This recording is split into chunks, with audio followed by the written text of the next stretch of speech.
bonjour à tous ceux qui se sont connectés ce matin à la minute de l'encouragement. J'espère que vous avez eu une très belle semaine et que ce week-end se déroulera bien avec cette minute d'encouragement. Aujourd'hui, je voudrais vous parler de comment cultiver la présence de Dieu et pourquoi cultiver la présence de Dieu. La présence de Dieu, c'est comme une nouvelle maison dans laquelle vous entrez. Et cette maison, cette nouvelle maison, si vous ne l'entretenez pas, vous ne la nettoyez pas, si vous ne la décorez pas pendant votre séjour dans cette maison, comment vous allez trouver cette maison? Restera-t-elle bien? Est-ce qu'elle sera habitable? Je pense que non.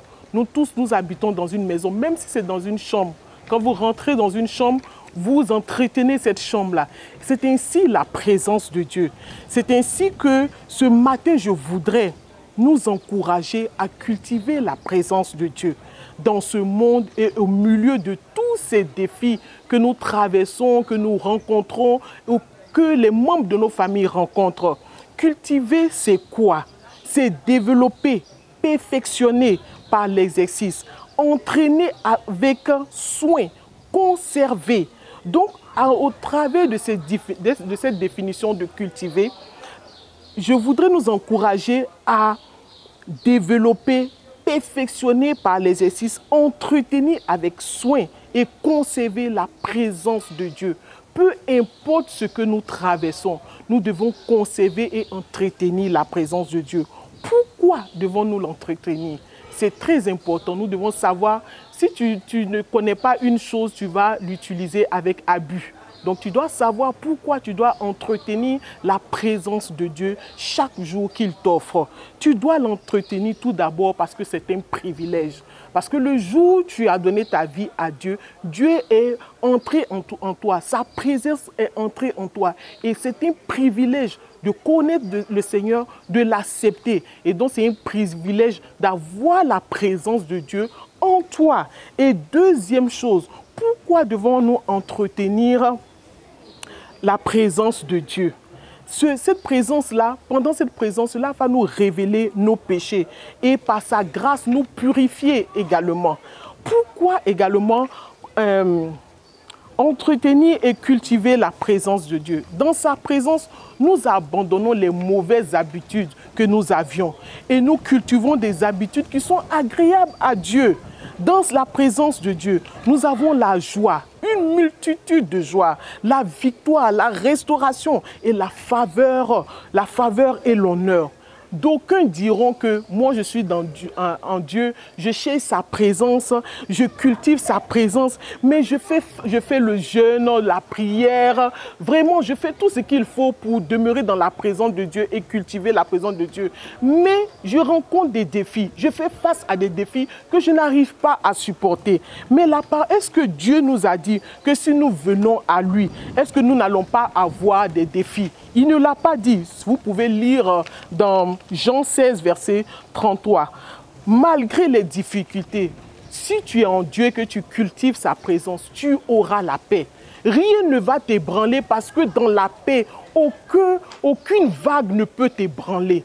Et en cultivant également la présence de Dieu, nous devons apprendre, comme David, à l'habitude de cultiver la présence de Dieu, d'entretenir la présence de Dieu. Le roi David, tout le monde connaît la vie du roi David.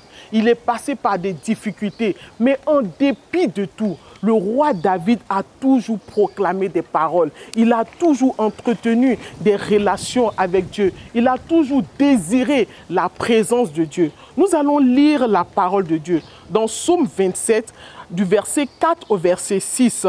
La parole de Dieu nous dit: j'ai présenté à l'Éternel un seul souhait, mais qui tient vraiment à cœur. Je voudrais habiter dans la maison de Dieu. La maison de Dieu, c'est la présence de Dieu tous les jours de ma vie.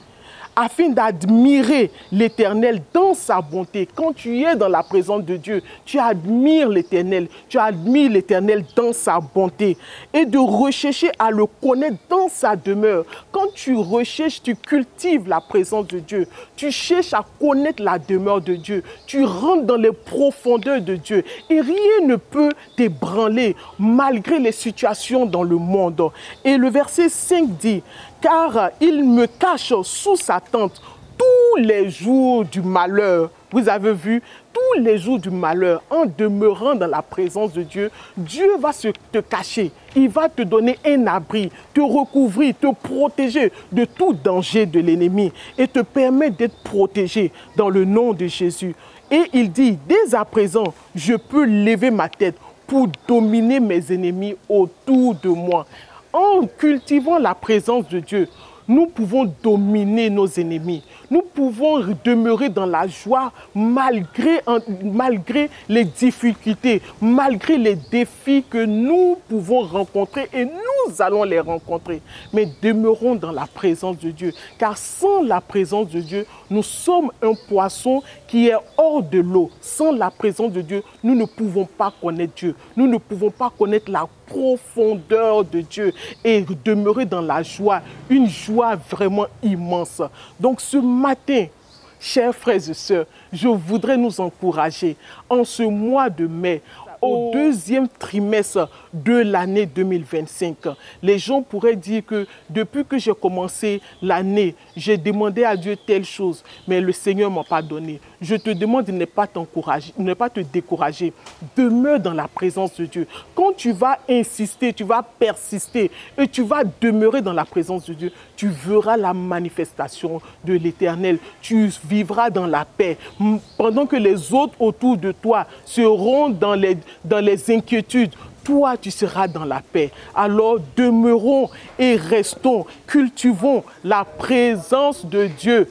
Cultivons la présence de Dieu afin de pouvoir être distingués au milieu de ceux qui vivent avec nous. Que Dieu vous bénisse. J'espère que ce moment d'encouragement va véritablement booster votre foi, booster votre envie de demeurer dans la présence de Dieu. Aujourd'hui, c'est samedi, et demain, ça sera dimanche. J'encourage tout un chacun d'entre nous qui appartenons à une église d'aller être une bénédiction pour les membres, les frères et sœurs de notre église. Et toi qui n'as pas d'église, recherche une église et va pour être dans la communion avec les frères et sœurs. C'est très important. Ne reste pas à la maison et regardez, à moins que chez toi, on ne t'interdise d'aller à l'église. Si on t'interdit, dis-toi que le Seigneur est avec toi là où tu te trouves. Que Dieu vous bénisse. Je vous souhaite un excellent week-end et à samedi prochain. Au nom de Jésus. Amen.